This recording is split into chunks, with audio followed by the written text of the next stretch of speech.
July August গণ অভ্যুত্থানে ছাত্র এবং আলেমরা কাঁধে কাঁধ মিলিয়ে লড়াই করেছিল বলেই বাংলাদেশ নতুন করে স্বাধীন হয়েছে।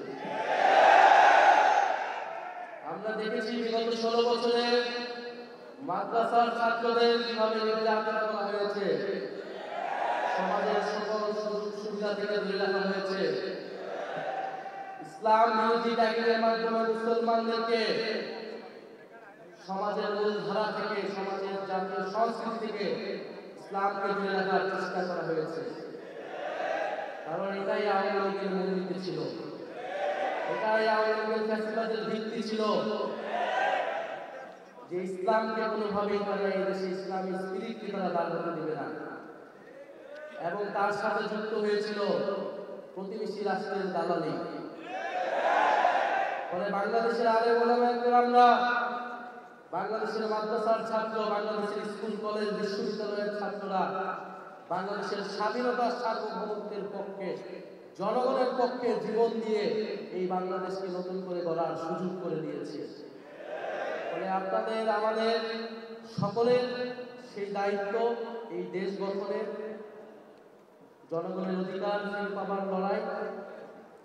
আপনারা সেই লড়াইয়ে অগ্রসৈনিক। আমরা ছাত্ররা আমাদের পক্ষ থেকে চেষ্টা করেছিলাম, আপনারা এসে সাথে দাঁড়িয়েছিলেন বলেই আমরা সফল হয়েছি। আমরা এখনো বিশ্বাস করি, বাংলাদেশকে এগিয়ে নিয়ে যেতে হলে, আমাদের শহীদদের আকাঙ্ক্ষার স্বপ্ন পূরণ করতে হলে আমাদের সেই ঐক্য প্রয়োজন। জাতীয় ঐক্যের কথা অনেকে বলে, জাতীয় ঐক্য বলতে আমি কোনো কয়েকটা রাজনৈতিক দলের ঐক্যকে বুঝি না। জাতীয় ঐক্যকে আমি বুঝি বাংলাদেশের সকল সামাজিক রাজনৈতিক শক্তির ঐক্য, এবং সেখানে আলেম ওলামায়ে কেরামরা সবচেয়ে গুরুত্বপূর্ণ ভূমিকা পালন করতে পারবে। আপনারা আজকের এই জাতীয় সম্মেলনে 7 দফা দাবি জাতির কাছে উপস্থাপন করেছেন। আমরা মনে করি এখানকার প্রত্যেকটি দাবি ন্যায্য। জাতীয় নাগরিক পার্টির পক্ষ থেকে আমরা আপনাদের এই সকল দাবির প্রতি পূর্ণ সংহতি জ্ঞাপন করছি। আমরা সরকারের অংশ হতে পারি অথবা না পারি, আপনাদের এই দাবির পক্ষে জাতীয় নাগরিক পার্টি সবসময় মাঠে থাকবে এবং আপনাদের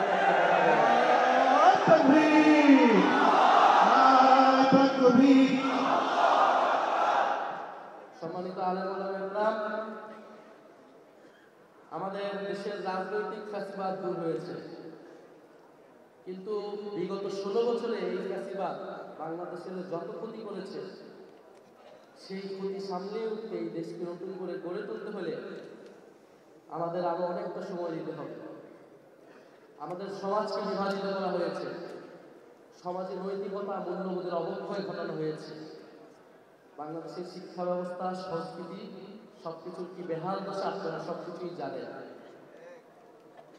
ফলে আপনারা যারা ইমাম খতিব রয়েছেন, সম্মানিত আলেম রয়েছেন, আপনাদের উপর দায়িত্ব অনেক অনেক বেশি। কারণ এবারে শুধু আমরা রাষ্ট্র সংস্কারের কথা বলতেছি, কিন্তু যদি আমরা সমাজ সংস্কার না করি, সামাজিক ফ্যাসিবাদ দূর না করি, সাংস্কৃতিক ফ্যাসিবাদ দূর না করি, তাহলে বাংলাদেশকে কিন্তু আমরা নতুন করে গড়তে পারবো না। ফলে একজন ইমাম, একজন খতিব, এই সামাজিক নেতৃত্ব, সমাজকে দিক নির্দেশনা দেন। মসজিদ আমাদের ঐক্য এবং শান্তির স্থান, মসজিদ আধ্যাত্মিকতার কেন্দ্র। ফলে আমাদের চরিত্র গঠনে, সমাজ গঠনে, ন্যায়, ইনসাফ এবং মানবিকতা প্রতিষ্ঠায় মসজিদ গুরুত্বপূর্ণ ভূমিকা পালন করবে, এবং সেখানে দিক নির্দেশনা এবং কান্ডারির ভূমিকায় থাকবেন আপনারা যারা ইমাম খতিব এবং সম্মানিত আলেম ওলামায়ে কেরাম রয়েছেন যারা। ফলে আপনাদের উপরে সেই ভরসা আমরা রাখতে চাই এবং আমরা আপনাদের সেই কাজের সহযোগী হতে চাই। শুধু রাষ্ট্র পুনর্গঠন নয়, আমাদেরকে সমাজ পুনর্গঠন করতে হবে, আমাদের ব্যক্তির চিন্তা মানসিকতার পুনর্গঠন করতে হবে। এবং এই ফ্যাসিবাদ আমাদের মধ্যে যে বিভাজন তৈরি করেছে, যে অনৈতিকতা তৈরি করেছে, যে বেইনসাফি সমাজে প্রতিষ্ঠা করেছে, তার বিরুদ্ধে গিয়ে আমাদের একটি দায় ও দরদের বাংলাদেশ, ইনসাফ ও মানবিকতার বাংলাদেশ প্রতিষ্ঠা করতে হবে। ইসলামের দেখানো পথে বাংলাদেশ এগিয়ে যাবে এবং ইসলামী মূল্যবোধকে ধারণ করে বাংলাদেশে রাজনীতি করতে হবে। আমরা এটা দৃঢ়ভাবে বিশ্বাস করি। বাংলাদেশে বিগত 16 বছর ইসলাম বিরোধীদের প্রশ্রয় দেওয়া হয়েছে। আওয়ামী লীগ ইসলাম বিরোধী রাজনীতি করেছে, আওয়ামী লীগ ভারতের দালালি করেছে।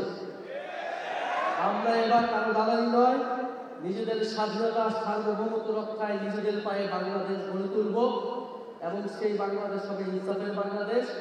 ইনশাআল্লাহ সেই নতুন রাষ্ট্র বিনির্মাণের লড়াই, সেই নতুন সমাজ বিনির্মাণের লড়াই, জুলাই গণঅভ্যুত্থানে যেভাবে আপনারা আমরা কাঁধে কাঁধ মিলিয়ে লড়াই করেছি, আমরা সামনের সেই লড়াইও কাঁধে কাঁধ মিলিয়ে লড়াই করব। আমরা আপনাদের সাথে থাকবো, আপনারা জনগণের পক্ষে থাকবেন, ইনসাফের পক্ষে থাকবেন, সেই প্রত্যাশা কামনা করছি। আসসালামু আলাইকুম ওয়া রাহমাতুল্লাহ।